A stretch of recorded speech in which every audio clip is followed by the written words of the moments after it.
only is all your affliction momentary, not only is all your affliction light in comparison to eternity and the glory there, but all of it is totally meaningful. Now, that is a very controversial statement because of how much insane suffering there is in the world. Every time something horrific happens, an interviewer will say, meaningless. And that is what it looks like. That's what it looks like. See, look at it. This is meaningless. These 23 kids in India, what did they do? They ate lunch, and they're dead. Or more Oklahoma, or Boston. It's everywhere. Now we've got the internet. We've got no excuse for not crying every day. Weep with those who weep, right?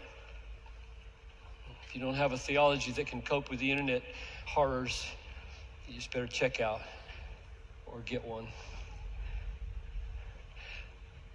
This text says, our light, momentary affliction is preparing for us an eternal weight. It doesn't say will be followed by an eternal weight of glory. That would be good enough. That would be good enough. That's not what it says.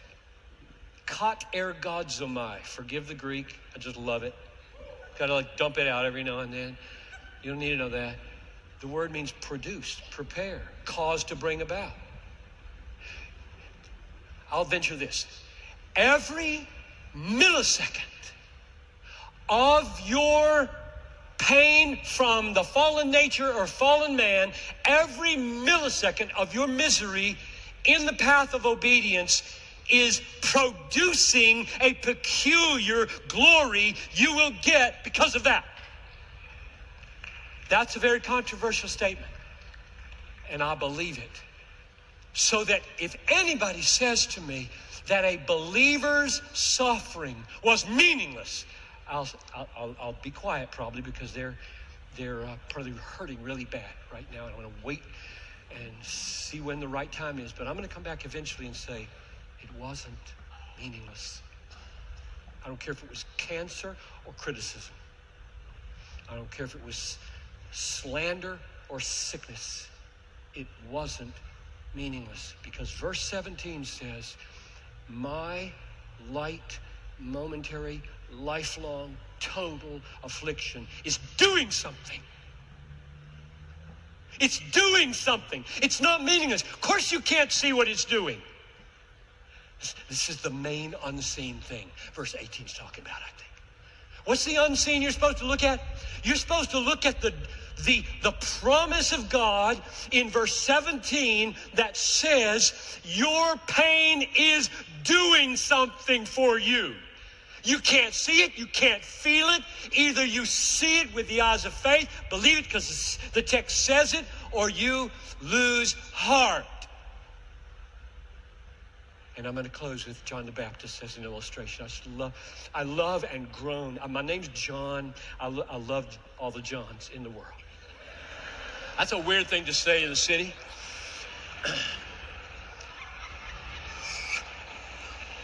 If I were good enough, I would.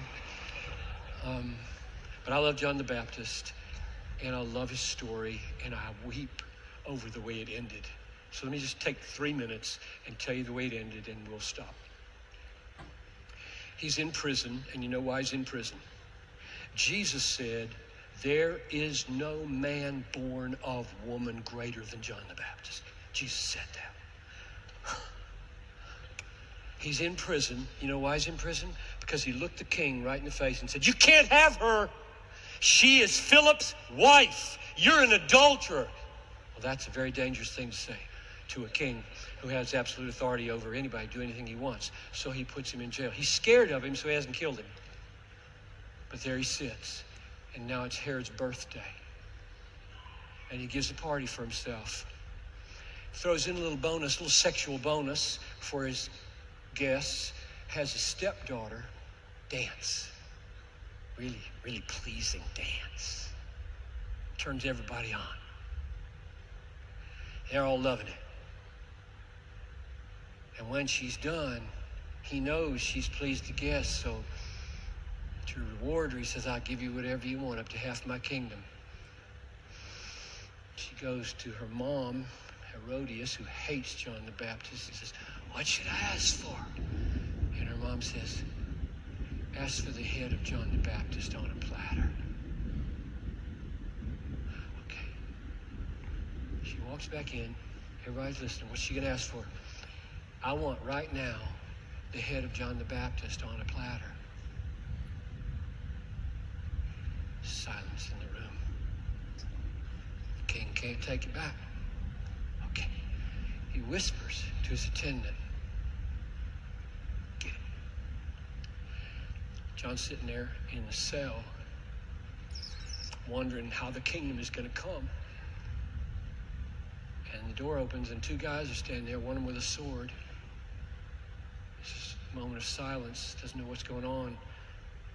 And the one with the sword says, come over here and kneel down, and if you struggle, we'll bind you. And John says, what happened? What's going on? And the executioner says, king's daughter danced in the party, and she asked for your head, and we've come to get it. We're going to take your head. That's the last thing he has to think about in the next 20 seconds. What would you think? Everything in me says, God, what can be more meaningless than a party where a girl dances, asks for the greatest man on the planet's head, and within 2 verses of the Bible, he's dead? God!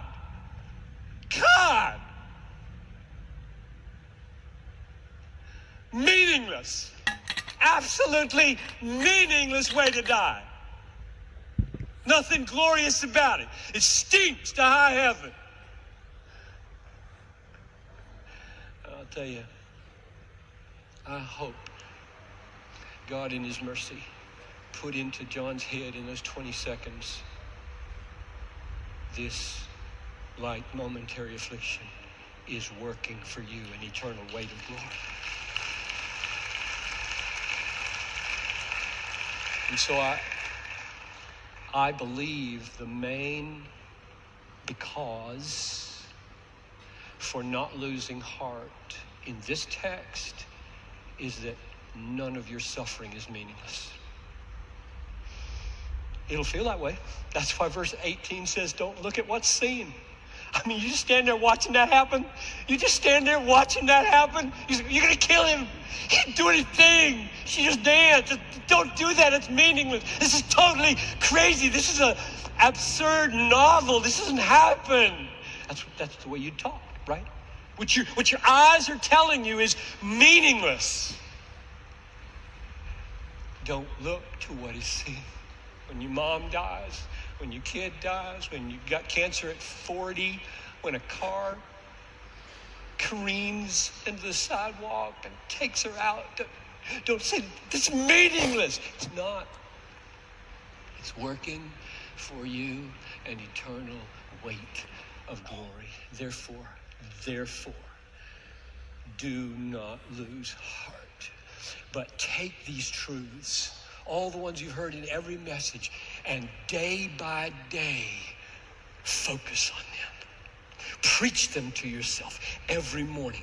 Get alone with God and preach his word into your mind until your heart sings with confidence that you are new and cared for.